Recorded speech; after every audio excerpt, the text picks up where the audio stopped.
bu edeki videoda ne edip uni bir yani pul kazanıp oluyor. Yani saydım konuğuyla mikro zadacılar yani ince işler edip saydım hadi şeyle.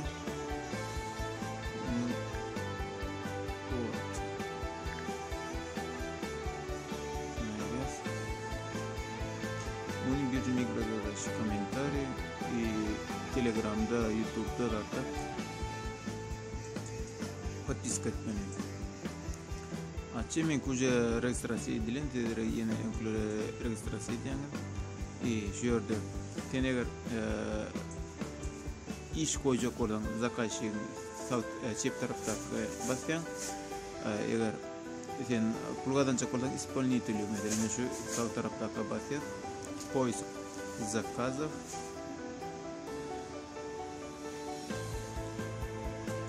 Şöyle bir sürü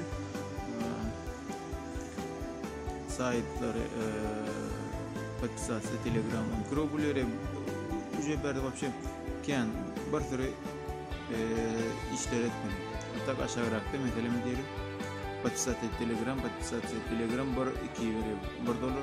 $1 ya $1 20 копейка. Давай еще нам где-нибудь курили. Выполнить задание, üstüne basmalı, okumayı suratta. Sonra berdi ne yemek diye. Berdi screenshot'unu şöyle screenshot'unu buradan выбрать файлın üstüne bas. Yani senin hakikaten подписать edin var. Berdi de şurada login'ini yazayım. Eğer barın etik koyacak. Başa şu ссылканың üstüne автоматически Telegram açıyor. Şuna присоединиться более. Şunu screenshot ediyoruz. Screenshot ettik. Çıkıyoruz. İnni şörik login yazıyoruz. Dilimde şöyle login Murat.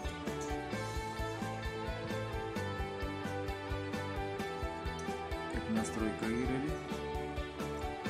Murat 1 milyon. Şöyle geliyoruz.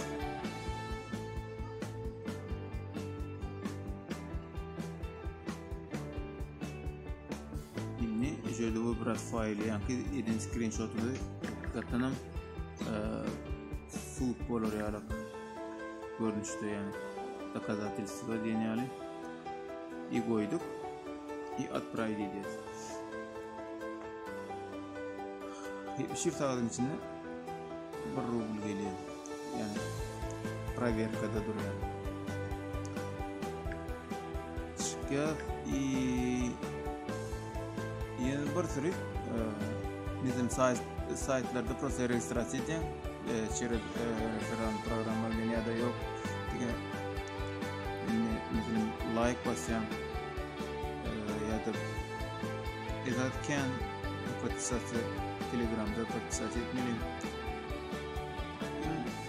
Go yeri şurada. Benim 13 balans var.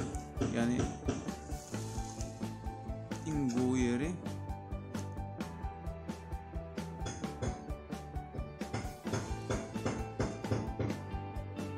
Payer кошелегine 20 rublen geçip koyuyor.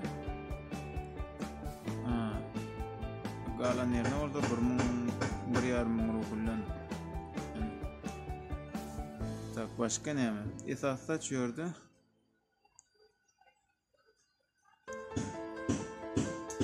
Обмен ne demek istiyorum? Оплата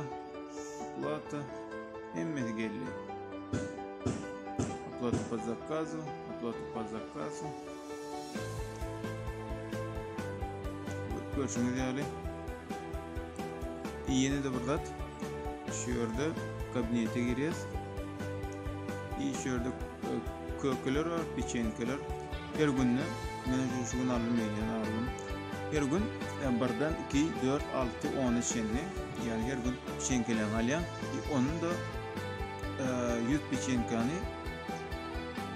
gördüğü patrati 100 pechenke 10 rubl oluyor abmine. Onu çekip biliyor mu? Onu sen dinle özün zakat koyuyordu yani iş koyuyordu.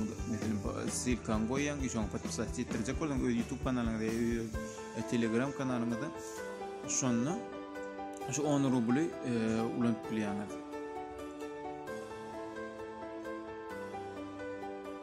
Başka da bazı zakat yani zakat koyacak olan şu yönden mesela komentarya yazacak mı ne dedim olur YouTube maşana ya da TikTok maşana ya da подписчик like ya da YouTube'da просмотр başka da bir portföy saytların içine registrasyon ettirecek oldum yine şulardan dostlar esasda şu yani alt boyu saytlarında yeni bir sayt onlar gayetler ağda olma unutmam gollalım gıdıklı olmadı like pat pat satıyor etmeyi unutma sağ olun.